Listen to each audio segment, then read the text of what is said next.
Hello everyone, and Halo welcome semuanya, dan selamat datang ke hari ketiga kelas Lamrim 43, Keajaiban Meditasi Kekosongan. Nama saya Tatiana Kondruchna, dan saya akan menjadi MC untuk hari ini. Saya sudah menjadi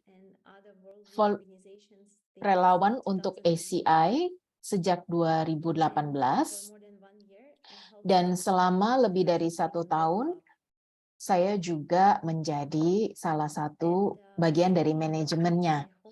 started with the Lamrim Perjalanan saya dengan ACI dimulai di Bali tahun 2019, dan sejak saat itu saya mengorganisir event-event ACI internasional bersama dengan kolega saya. Kami juga membuka sesi ini untuk kedua hari pertama, dan kita akan juga membuka sesi besok dan lusa. Dan hari ini kita akan meneruskan pembelajaran mengenai langkah-langkah.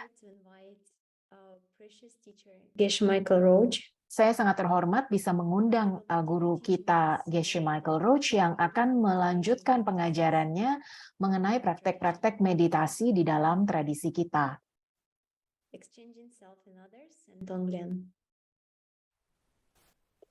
These meditations are designed to help us Meditasi ini didesain untuk membantu kita untuk mengembangkan rasa welas asih dan kasih sayang. Selamat menikmati kelasnya.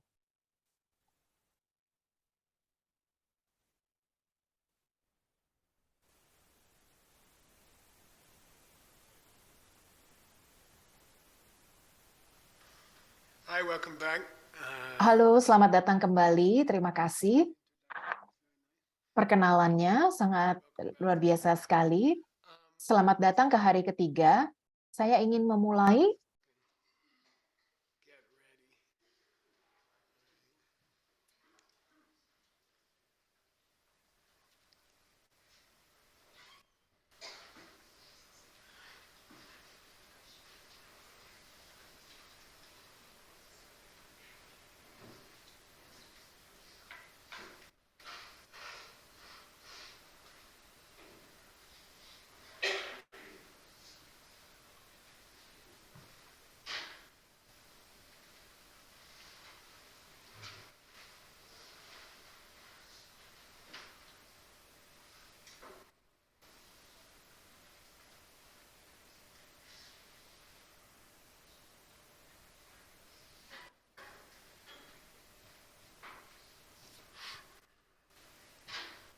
Okay, first I'd like you to follow your breath.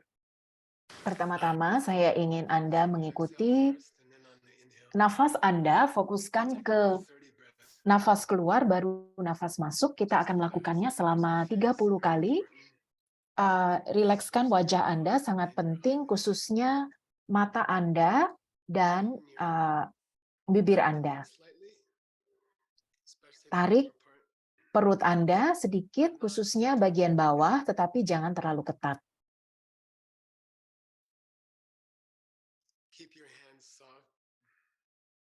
Letakkan tangan Anda dengan rileks. Tarik ke belakang sedikit pundak Anda.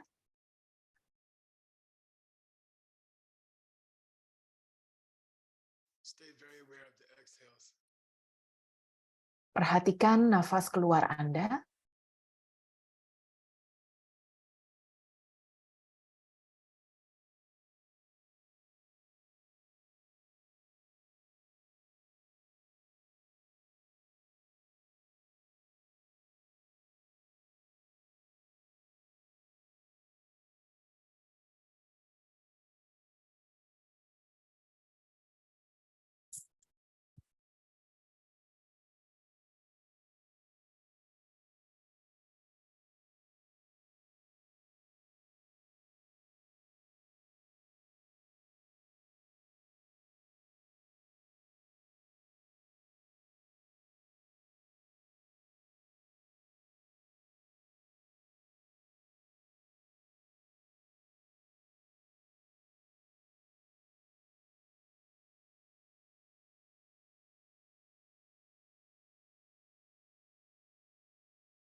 Now on the exhale, I'd like you to exhale. Sekarang pada saat Anda mengeluarkan nafas, saya ingin Anda mengeluarkan nafas dari sebelah kanan, lubang hidung sebelah kanan. Nostril.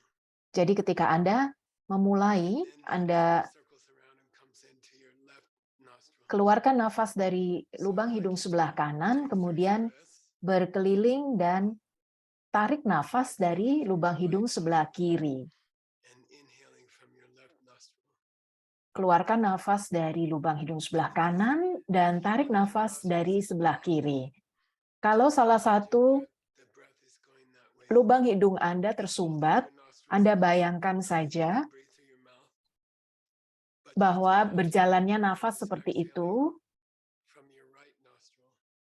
Kalau kedua hidung Anda tersumbat, Anda bisa gunakan mulut Anda untuk bernafas, tetapi Anda tetap bayangkan aliran udara dari sebelah kanan ke sebelah kiri Very hidung long Anda. exhales. Lakukan ini sebanyak 30 kali. Till the lower abdomen tightens. Hembuskan nafas dengan panjang You have to sampai perut Anda terasa kempis pada saat Anda mengeluarkan nafas. Anda bisa mengeluarkan atau mendorong nafas Anda keluar 2 kali sampai nafas benar-benar habis dari lubang hidung sebelah kanan.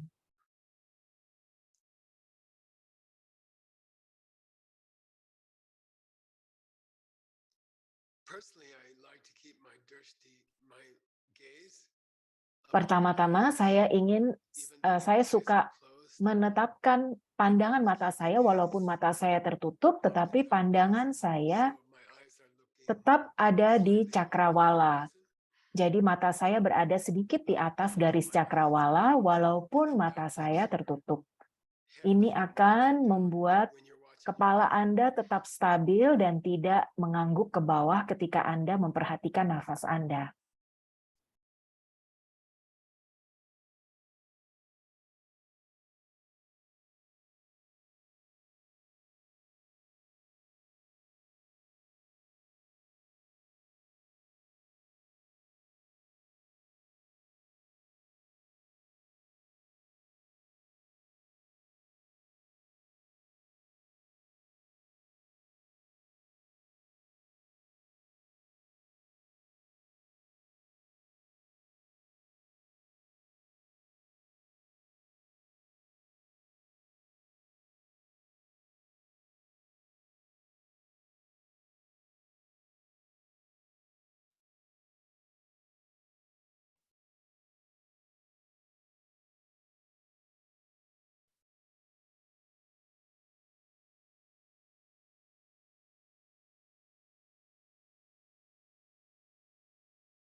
Now I'd like you to think of one Sekarang saya interaction. ingin Anda memikirkan satu interaksi yang Anda lakukan kemarin atau tadi pagi dengan satu orang lain. When did you meet someone? When did you talk to someone yesterday? Kapan Anda bertemu dengan seseorang dan berbicara dengan seseorang kemarin atau hari sebelumnya? Interaction you had.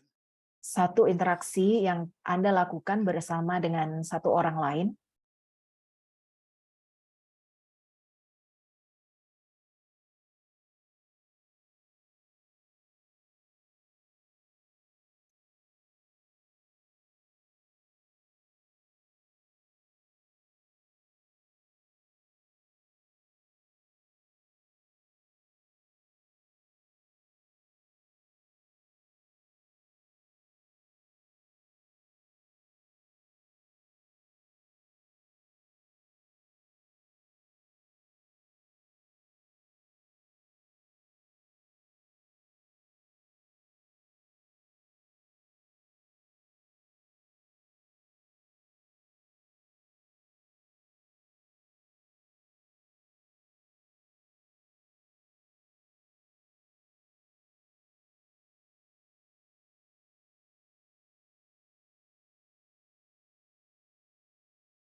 Then I'd like you to recall, Lalu saya ingin Anda mengingat, why did you meet them? What mengapa Anda bertemu dengan dia? meeting them for? Why did you Untuk alasan apa Anda bertemu dengan orang itu? Apa yang Anda harap untuk capai? Mungkin hanya beberapa menit berbicara, them or atau hanya sekedar ngobrol sebentar. interact? Kenapa Anda berinteraksi dengan orang ini? By the way, it could be online also or on your phone. Bisa juga online atau Anda berinteraksi melalui telepon.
And then I'd like you to think about why Lalu did saya ingin Anda memikirkan mengapa orang itu bertemu dengan Anda. interact? Apa tujuan yang ingin dicapai oleh orang tersebut ketika berinteraksi dengan Anda, ketika berbicara dengan Anda? There must be some need, Pasti ada sebuah kebutuhan something they want. atau sesuatu yang mereka inginkan dengan berbicara kepada Anda. Apakah hal itu yang ia inginkan, yang dia harapkan dari interaksi bersama dengan Anda?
And lastly, Dan pada akhirnya, how did they bagaimana mereka melihat Anda apabila Anda meletakkan diri Anda dalam posisi mereka dan mengingat interaksi yang Anda lakukan, bagaimana menurut Anda pandangan orang tersebut terhadap Anda?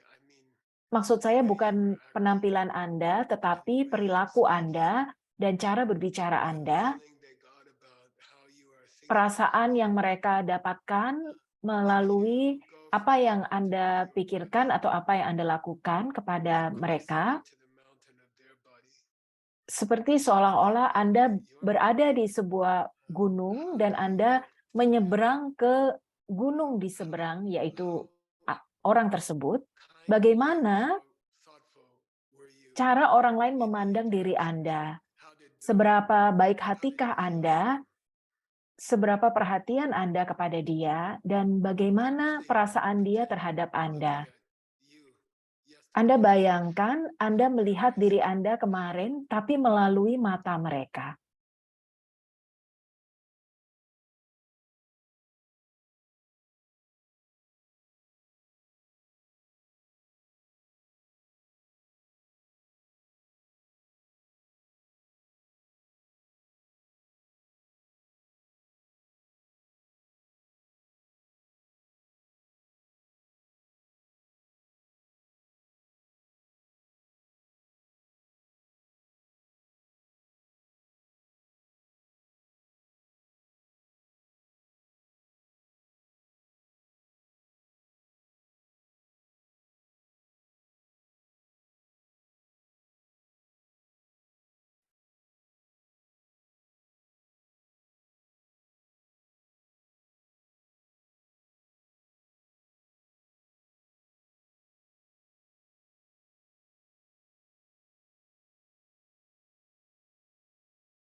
And then please come back to your breath. Kemudian kembali ke nafas Anda, hembuskan melalui lubang hidung kanan, tarik nafas melalui lubang hidung kiri, walaupun Anda hanya membayangkannya saja. Tetapkan pandangan Anda sedikit di atas cakrawala, walaupun mata Anda sedang dalam keadaan tertutup.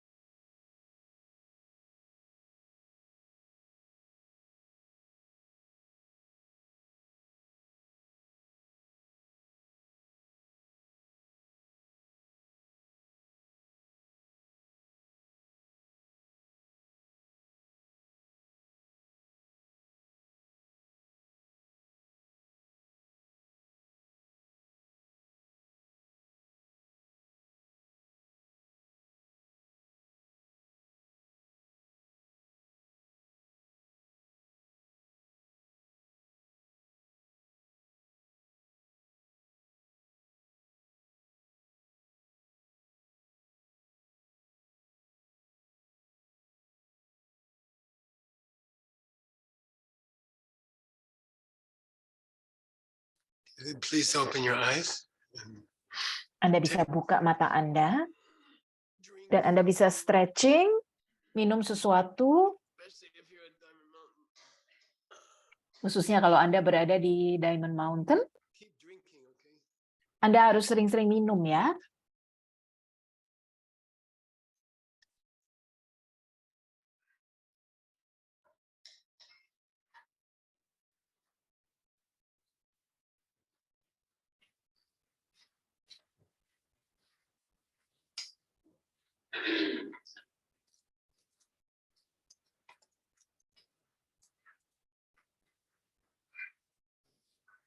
You guys were supposed to meditate yesterday about Seharusnya Anda kemarin harus meditasi who are your bosses, mengenai who are your, orang-orang yang adalah bos Anda atau teman-teman kerja Anda your employees or report to you. atau orang-orang yang adalah pegawai Anda atau bawahan Anda. Or any Ada yang ingin berbagi apa yang Anda rasakan atau observasi Anda, specifically, dan what emotion did you feel in secara spesifik okay, saya ingin Anda menjelaskan ada perasaan apa yang muncul where you tend di dalam meditasi tersebut. for your boss, Apakah ada pola di mana Anda merasakan emosi atau perasaan yang sama somebody who works for you. bermeditasi tentang bos Anda dan tentang bawahan Anda? Saya suka sekali dengan meditasi ini.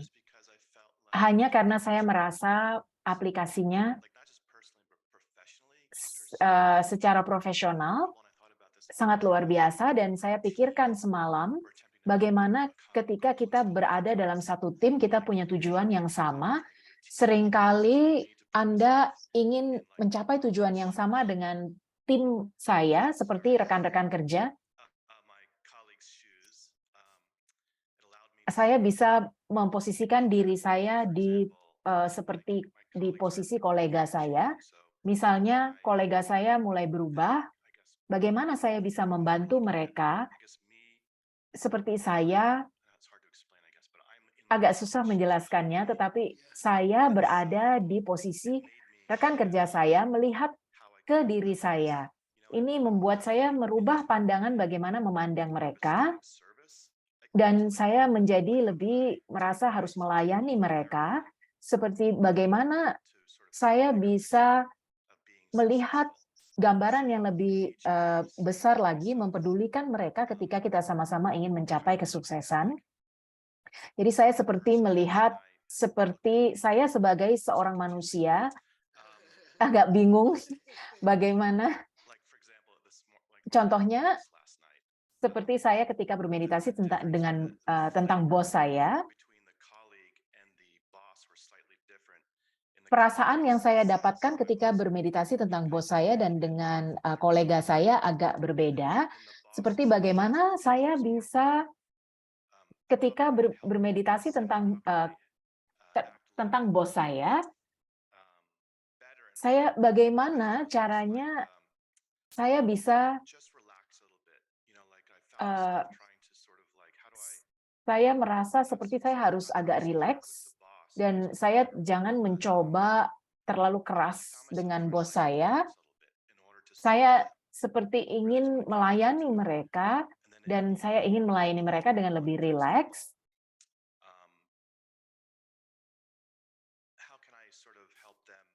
Dan kepada pegawai saya, bagaimana saya bisa melihat dunia dari sudut pandang mereka dan membuat mereka lebih rileks. Jadi sangat indah sekali meditasinya, saya sangat menikmatinya. Ada orang lain? Ngomong-ngomong, ketika Anda menerjemahkan Shantidewa, pada bagian ini sangat susah sekali, sangat sulit sekali. Dan apa yang saya lakukan pada akhirnya adalah saya sebagai pimpinan, saya sebagai pegawai, dan Anda harus jelas siapa yang sedang kita bicarakan. Dan menurut saya Shantidewa melakukannya dengan sengaja karena agak sulit untuk mendefinisikan siapa saya sebagai bos, melihat diri saya sebagai diri saya sendiri, bagaimana perasaan saya pada saat itu. Jadi itu adalah sesuatu yang Anda ingin coba, misalnya ketika Anda bermeditasi. Ili, ketika Anda setiap kali bernafas, Anda berhenti sebentar. Saya melakukan meditasi ini 4 tahun yang lalu. Saya punya sedikit pengalaman dengan itu. Dan hal pertama yang saya sadari adalah banyak sekali hal yang sudah berubah ketika pertama kali saya lakukan 4 tahun yang lalu dengan sekarang. Kesimpulan saya di masa lalu adalah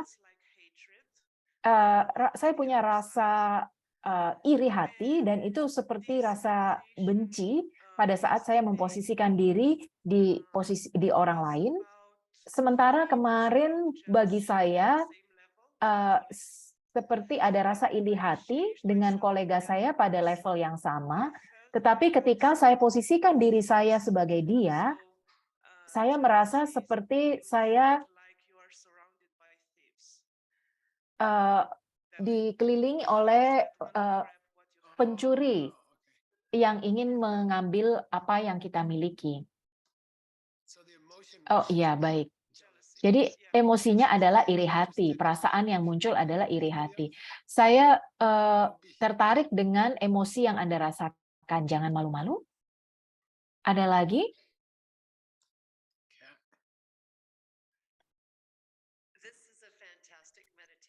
Ini adalah meditasi yang sangat luar biasa. Saya belajar untuk menyayangi semua orang dengan seimbang. Ini adalah perspektif yang sangat luar biasa, melihat diri saya melalui hati mereka, melalui sudut pandang mereka, dan memeriksa bagaimana perasaan mereka ketika mereka berdiri di depan saya. Ini sangat merubah diri saya. Jadi, membuka mata saya, dan saya merasa saya ingin berada dalam kondisi itu sepanjang hari, hanya supaya saya bisa membantu mereka untuk merasa aman ketika ada saya di sana dan mendukung mereka, dan merasa kebutuhan mereka, merasakan kebutuhan mereka, seperti bagaimana ketika di dalam posisi mereka melihat saya. Saya merasa ini adalah meditasi yang sangat dalam sekali. Terima kasih. Terima kasih, Shanti Dewa. Oke.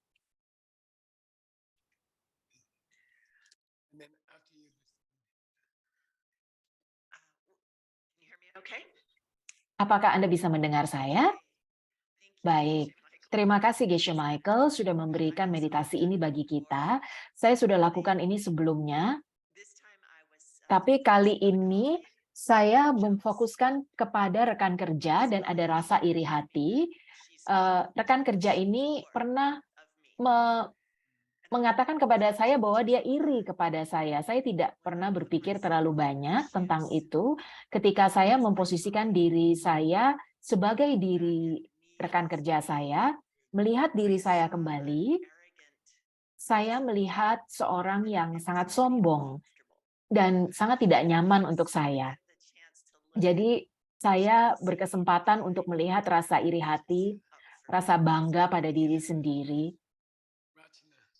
harga diri saya. Oke, baik. Rachna, terima kasih atas pengajaran yang baik ini. Saya punya pertanyaan, yaitu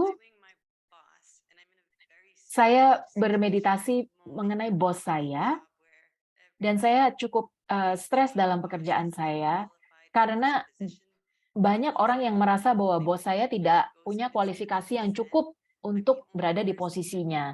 Dan saya satu-satunya orang yang berinteraksi dengan dia dengan baik, dan dia merasa bahwa saya merasa dia punya kualifikasi yang bagus.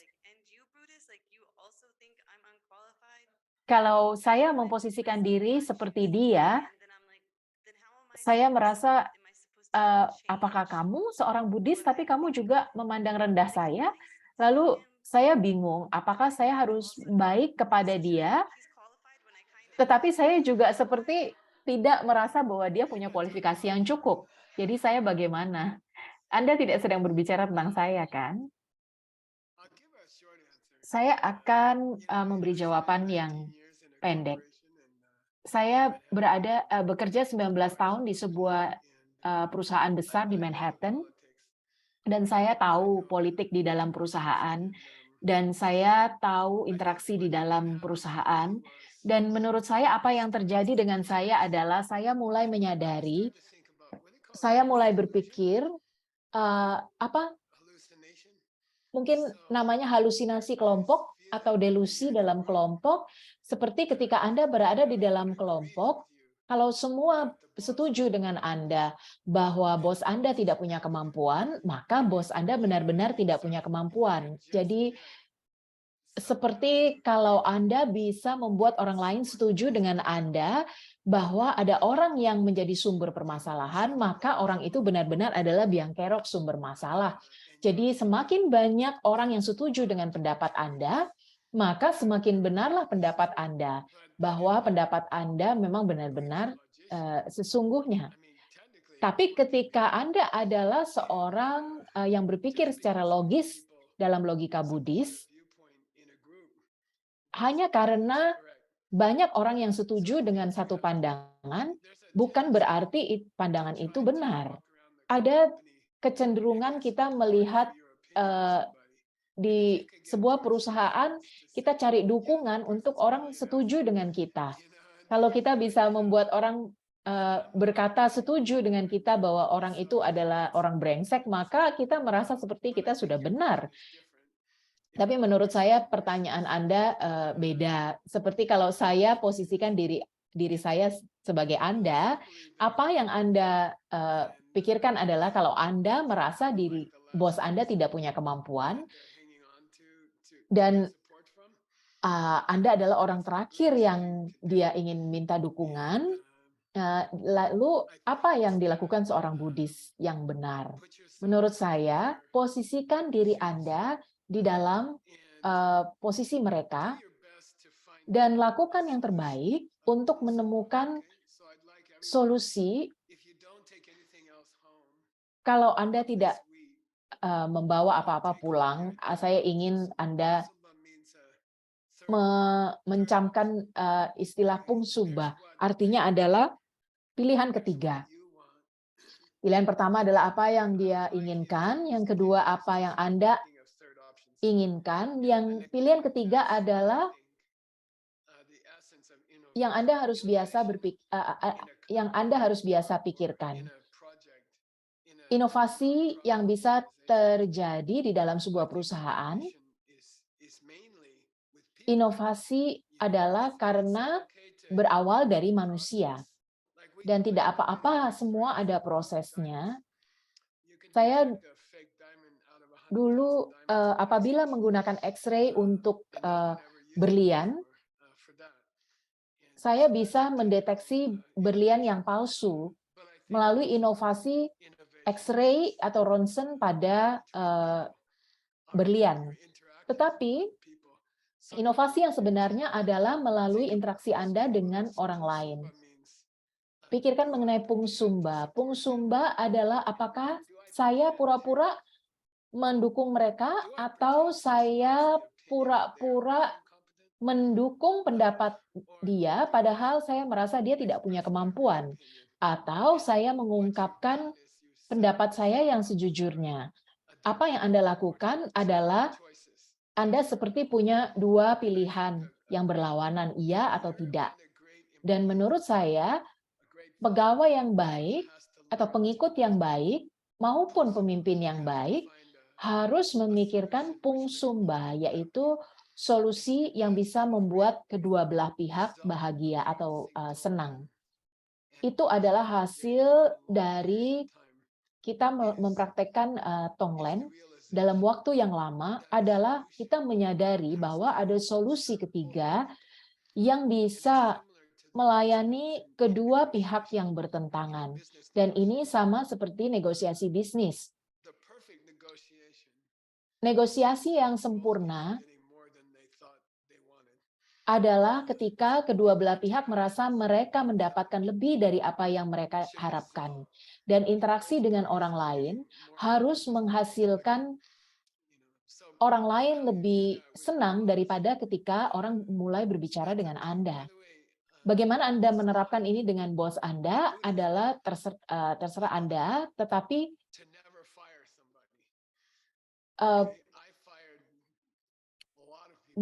Buddhisme tidak berkata bahwa Anda tidak boleh memecat orang. Saya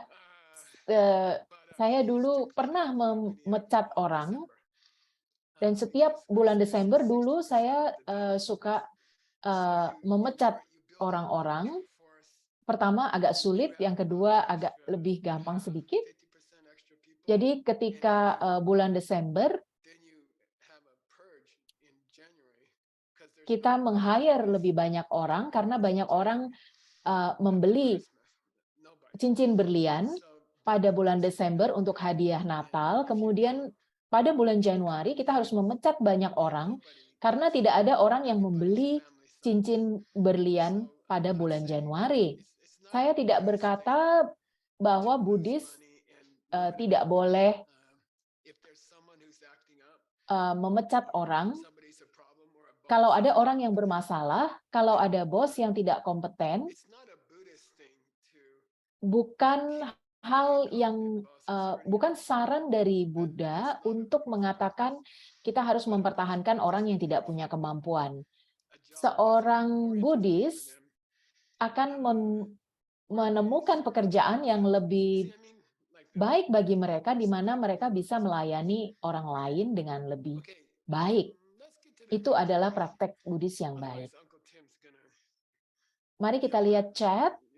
Kalau tidak, nanti saya bisa dimarahi oleh Paman Tim. Kalau saya melihat dia melihat saya, tidak selesai dengan buku saya.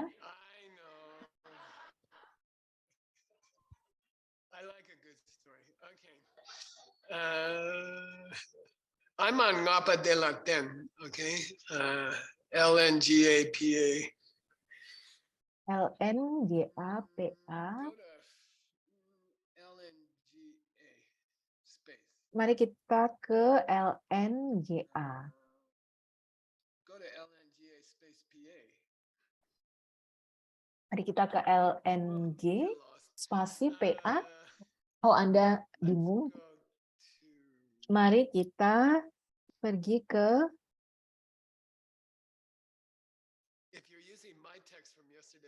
kalau Anda melihat teks saya dari kemarin, Anda lihat 4 spasi 9. Kalau Anda pakai teks yang saya kirimkan kemarin.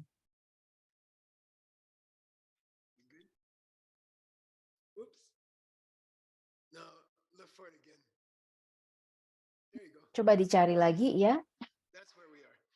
Disitulah kita berada. Mengapa? Ini adalah fase di mana kita sudah mencapai Tonglen. Pada awalnya sangat penting karena Ten berarti berdasarkan apa? Dia berkata berdasarkan hal tersebut, berdasarkan 4 langkah yang muncul sebelum ini yang sudah kita bahas.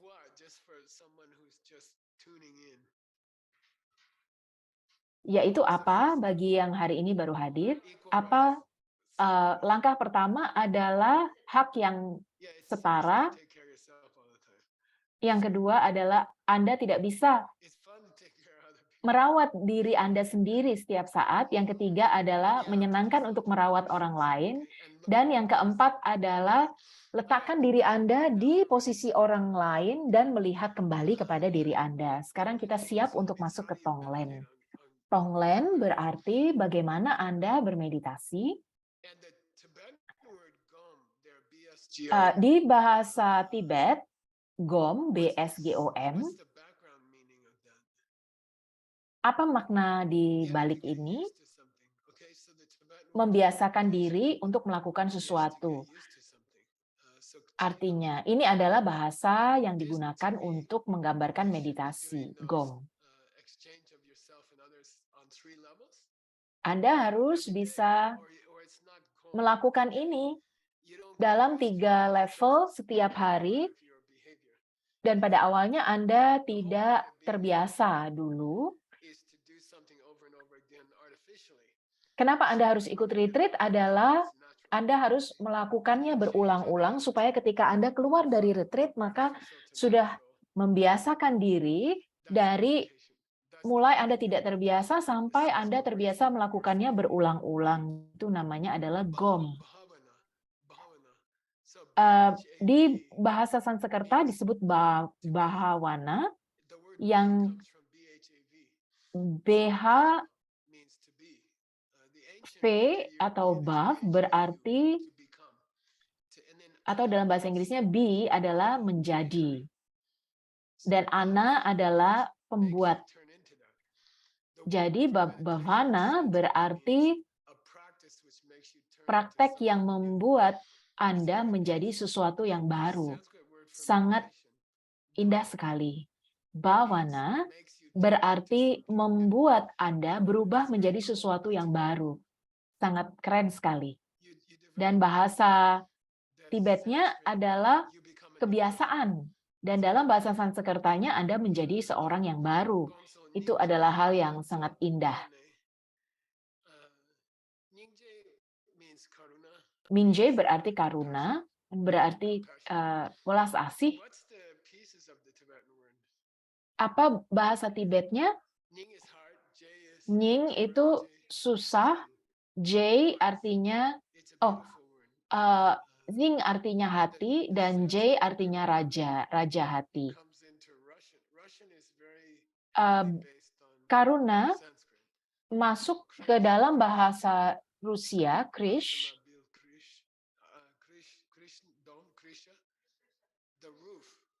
Krisha artinya atap. Dan karuna berarti melindungi seseorang atau menutupi seseorang. Itu adalah rasa welas asih.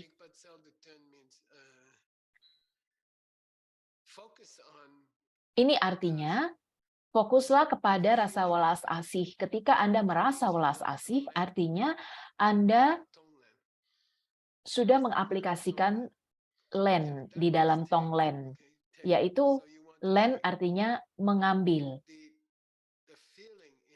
Anda mengambil perasaan dalam diri Anda ketika Anda melakukan kegiatan mengambil adalah punya rasa welas asih. Saya tidak tahan melihat Anda menderita, jadi saya ingin mengambil perasaan itu dari Anda. Dan ini bukan mengenai pengorbanan ya. Anda harus keluarkan dari pikiran Anda, bukan saya harus menderita demi Anda. Dan itu adalah hal yang sangat merugikan dan sangat menyebalkan ketika kita berkata ada satu orang yang harus menderita supaya Anda tidak perlu menderita seperti Yesus. Kalau mau jujur, Anda berkata bukan, kalau di dalam hal ini bukan praktek seperti ini, di mana Anda membuat orang lain merasa bersalah karena Anda menebus kesalahan mereka. Anda harus melakukannya dengan seperti seorang negosiasi yang baik, di mana semua pihak, saya maupun orang tersebut, merasa nyaman.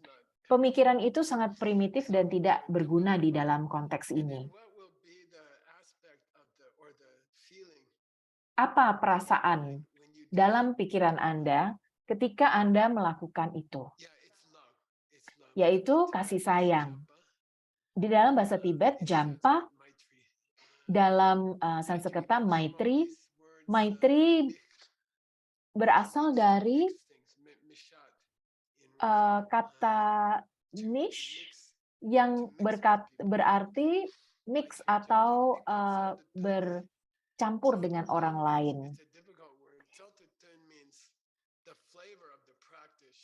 Ini artinya rasa dari praktek itu adalah rasa kasih sayang atau welas asih, dan ketika Anda melakukan tonglen, ketika Anda mengambil, itu adalah rasa welas asih, dan memberi adalah rasa kasih sayang.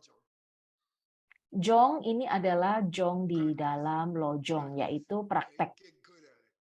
Praktek yang membuat Anda menjadi mahir. Jong artinya praktek.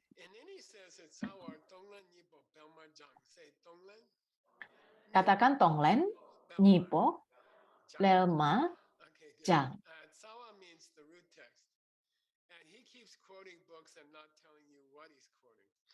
Dan dia di sini ada kutipan-kutipan buku, tetapi tidak menyebutkan dia mengutip dari mana. Dan seperti kakek Mike, mengutip dari kakek John, tetapi kalau Anda bisa mencarinya di database, karena kita sudah desain dari 1987, Tonglen Nyipo berarti mengambil dan memberi.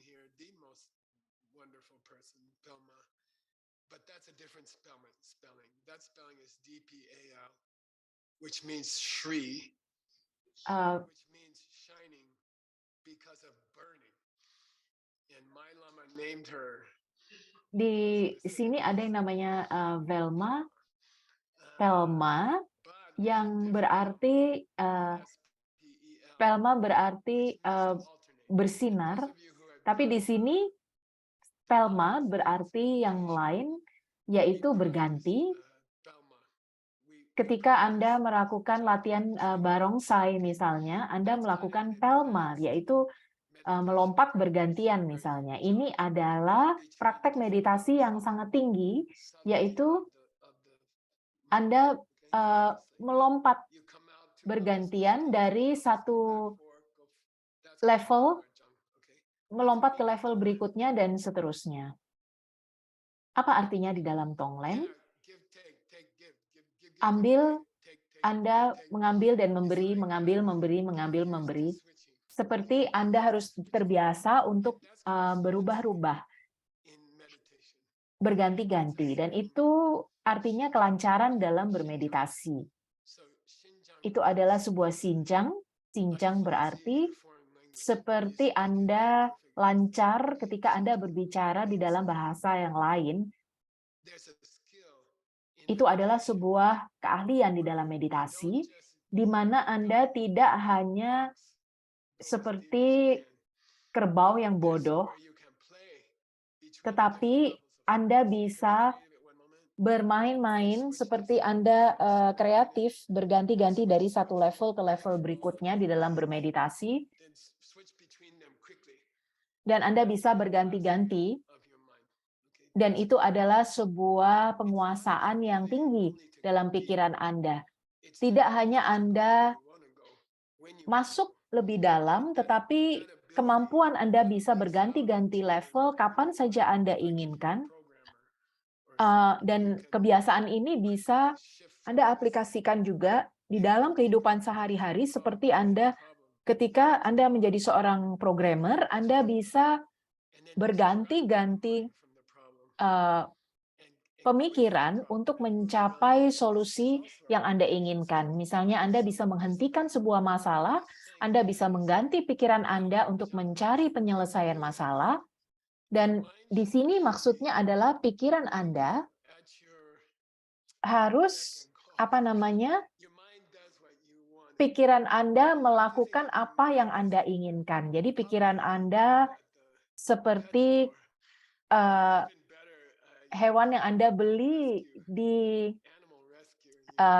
toko binatang peliharaan, dan mereka belum dilatih, kemudian mereka pipis di rumah, dan seperti itu, kemudian Anda melatihnya, anjing tersebut yang Anda beli. Pikiran Anda sebelum Anda belajar bermeditasi adalah seperti anjing yang nakal, yang dari toko binatang peliharaan itu. Dan tujuan meditasi adalah untuk melatih pikiran Anda untuk menjadi seperti anjing yang baik dan mematuhi apa yang Anda katakan, apa yang Anda inginkan. Jadi pikiran Anda ketika Anda memulai adalah seperti anjing yang nakal. Tetapi ketika Anda bermeditasi, setelah itu Anda akan menjadi lebih kreatif.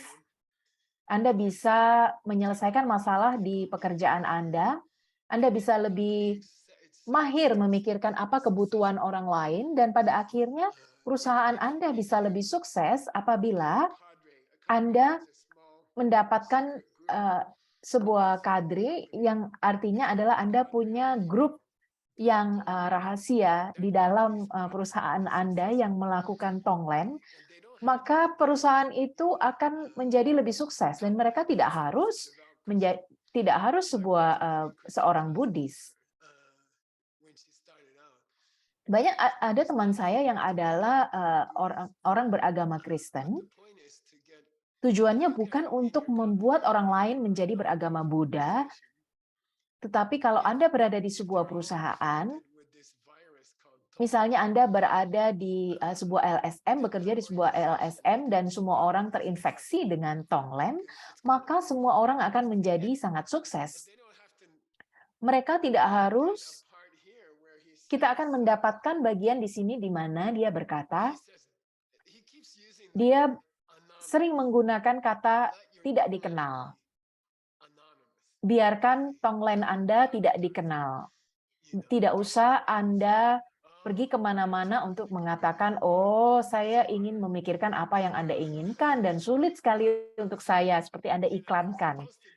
Anda harus melakukannya secara praktek tantra, harus dilakukan secara diam-diam. Salah satu cara Anda bisa membedakan orang yang melakukan Tonglen adalah dia tidak membicarakannya, tetapi mereka banyak tersenyum. Kita mengambil langkah-langkah yang kita lakukan, lalu kita membesarkan. Ini adalah versi yang lebih tinggi dari 4 langkah yang pertama.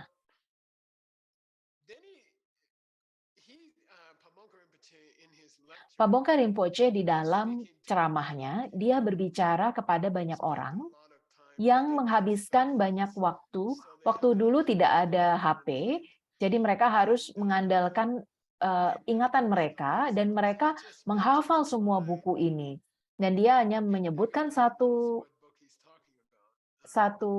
baris, dan orang akan ingat buku apa yang sedang dia bicarakan. Sementara kita harus mencari dulu, dan saya sudah mencarinya untuk Anda.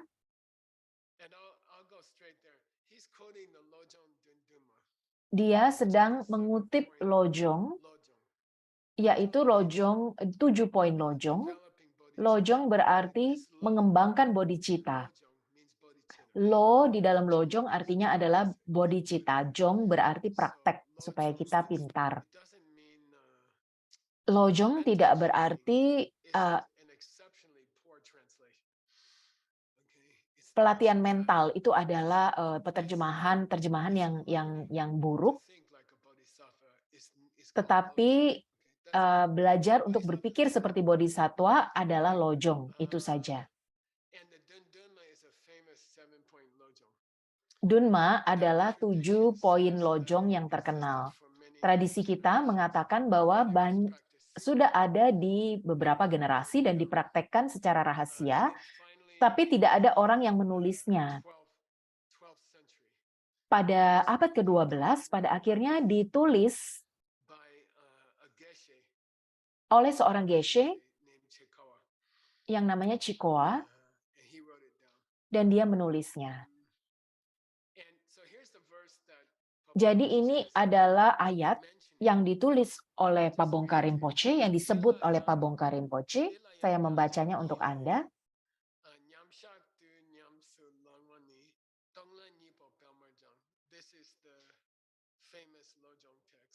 Ini adalah teks Lojong yang terkenal yang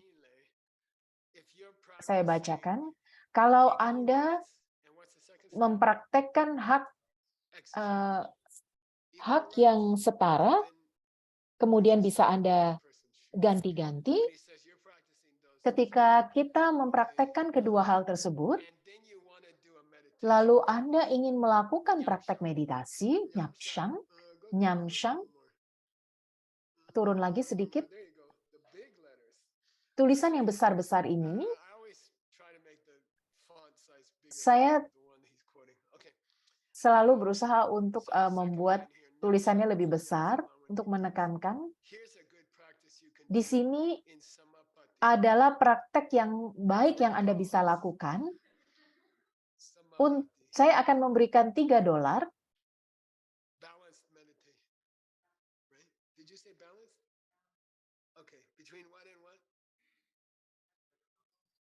Meditasi yang seimbang antara apa dan apa? Okay, I'll give you $4. Kebosanan dan pikiran sibuk. By the way, it's Saya akan kasih Anda $4. Ngomong-ngomong, posisinya selalu seperti ini. Kalau Anda melihat orang menyeberangi tebing Grand Canyon di atas tali, dia akan melakukan ini, seperti menyeimbangkan diri. Atau seseorang ketika sedang nyetir, dia akan selalu bergerak. Kalau ada orang yang tidak berusaha untuk menyeimbangkan seperti ini, maka mereka akan justru keluar dari jalan. Kalau ada orang yang berusaha untuk melakukan ini dan sambil berbicara dengan Anda,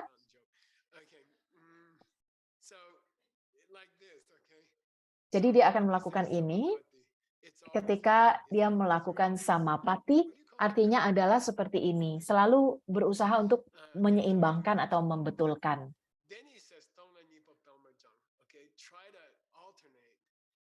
Coba untuk berganti-ganti, kadang memberi, kadang mengambil. Dan Anda harus pandai merubah, mengganti-ganti. Dan itu adalah shincang atau keahlian yang harus Anda kuasai dalam pikiran Anda. Gambar berikutnya, ini adalah sebuah hadiah.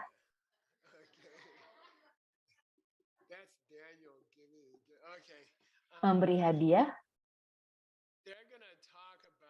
Mereka akan berbicara tentang tongwa sebelum nyangwa. Apa artinya? Memberi baru menerima. Anda bisa mengambil dulu, menerima dulu, baru memberi, atau Anda memberi dulu, baru menerima. Ini adalah topik yang sangat besar di dalam Lamrim. Ini adalah pembicaraan yang sangat penting selama 1000 tahun di Lamrim. Saya sangat suka menghabiskan waktu mendengarkan percakapan-percakapan seperti ini. Sangat menginspirasi sekali cara untuk menghabiskan hari dengan terinspirasi seperti ini. Paragraf berikutnya.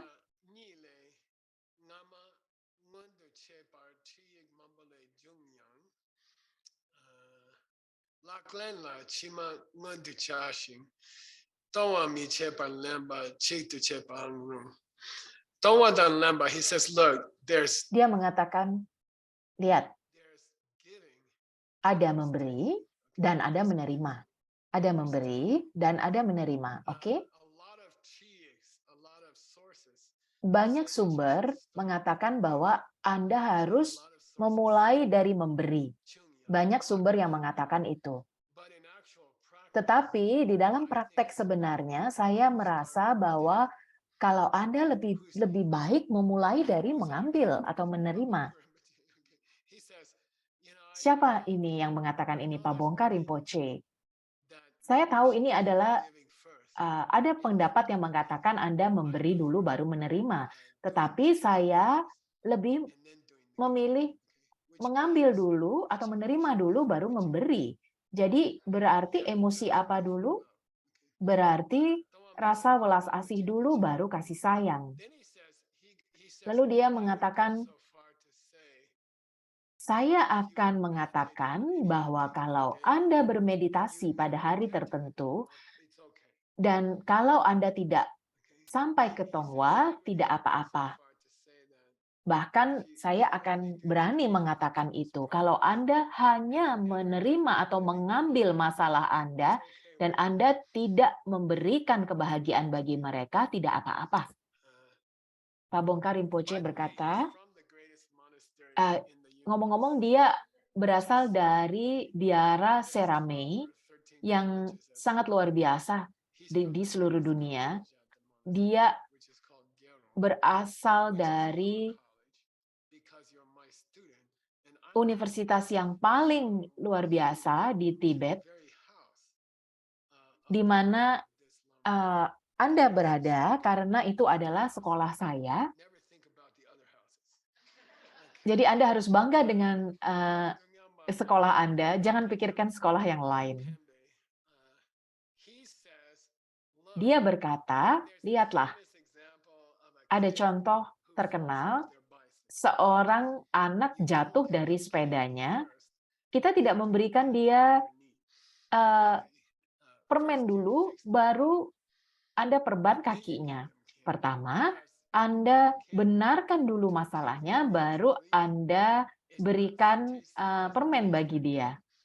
Karena kalau Anda berikan permen kepada anak yang kakinya sedang berdarah, maka permen itu tidak akan terasa enak.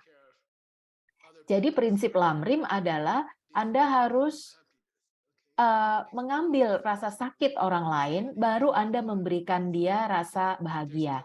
Mereka tidak bisa menikmati rasa bahagia ketika mereka masih terluka. Jadi Anda harus membantu mereka untuk mengambil rasa luka mereka, baru memberikan kebahagiaan. Menurut saya banyak sekali laki-laki yang berusaha untuk memberikan kebahagiaan bagi istrinya tanpa berusaha untuk mengerti mereka atau mengerti rasa terluka yang mereka rasakan. Seperti mereka suka memberi istrinya ini dan itu tanpa berusaha untuk memahami perasaan mereka. Lalu dia melanjutkan ke ini, pisau cukur.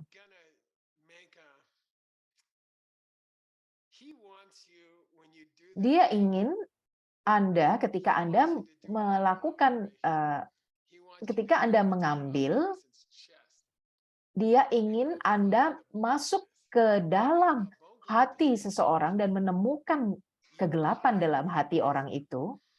Anda potong dengan pisau setajam pisau cukur.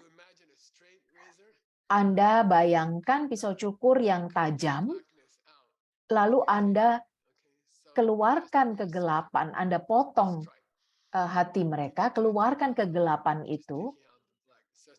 Anda tidak mengeluarkan keseluruhan hatinya, tetapi hanya bagian yang gelap di dalam hati dia. Jadi Anda seperti memotong bagian yang gelap. Anda bayangkan bahwa Anda sedang memotong bagian yang gelap tersebut. Dan misalnya ketika Anda seorang laki-laki, ini adalah saya sedang potong rambut beberapa hari yang lalu, dan ini adalah tukang cukur favorit saya, namanya Mr. Robbie, dan dia dia memotong rambut orang-orang di jalan di San Diego. Dia adalah anggota geng di LA, dan dia belajar untuk potong rambut, dan dia keahliannya sangat baik sekali.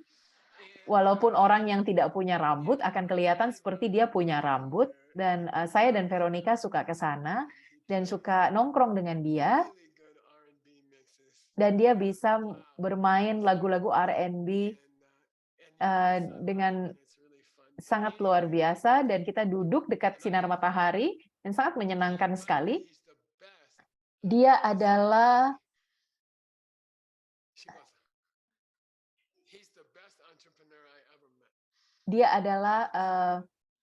pebisnis yang paling hebat yang pernah saya temui. Dia dulu hidup di mobilnya saja, dan sekarang dia punya 3 salon, dia punya 1 mobil Mustang, sebuah keluarga yang luar biasa. Orang yang salah satu yang paling sukses yang saya kenal.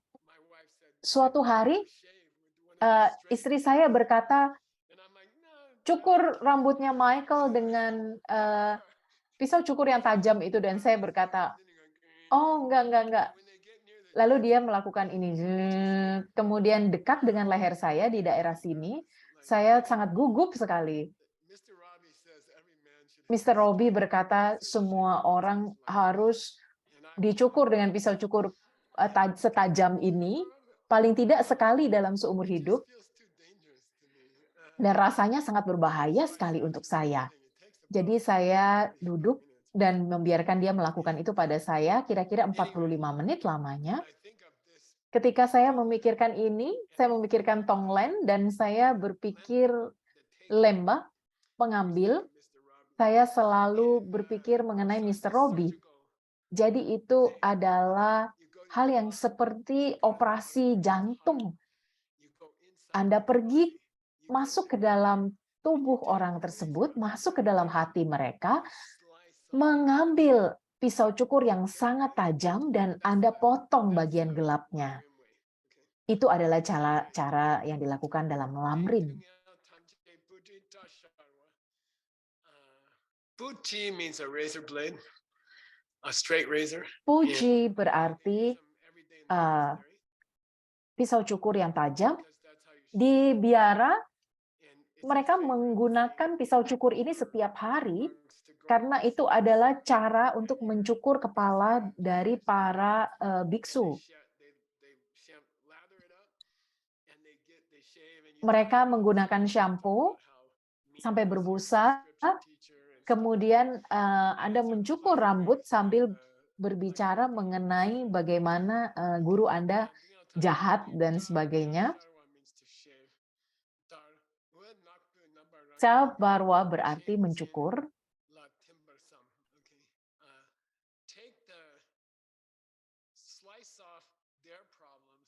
Potonglah masalah mereka seperti lampu yang gelap yang Anda potong. Lampu yang gelap itu seperti suatu kontradiksi. Bawalah ke dalam hati Anda dan biarkan Rang Shinjing.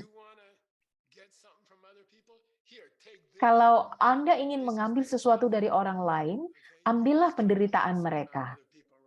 Anda kan selalu menginginkan sesuatu dari orang lain, kan? Anda ingin merawat diri Anda sendiri, kan? Anda ingin mengambil kan? Ambillah penderitaan mereka. Ini loh, ambil. Ini sangat keren sekali bahasa Tibet.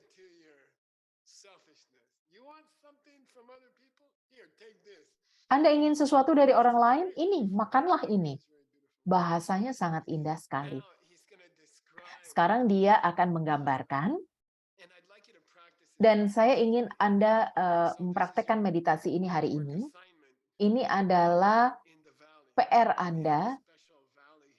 Kita punya lembah khusus di sini yang dipersembahkan khusus untuk retreat, dan kita punya persetujuan dengan pemerintah bahwa kita tidak boleh membangun kabin-kabin lagi di sana secara legal, supaya itu akan menjadi lembah yang selalu tenang dan tidak terlalu banyak kabin, terlalu banyak orang. Anda akan mempraktekkan itu hari ini.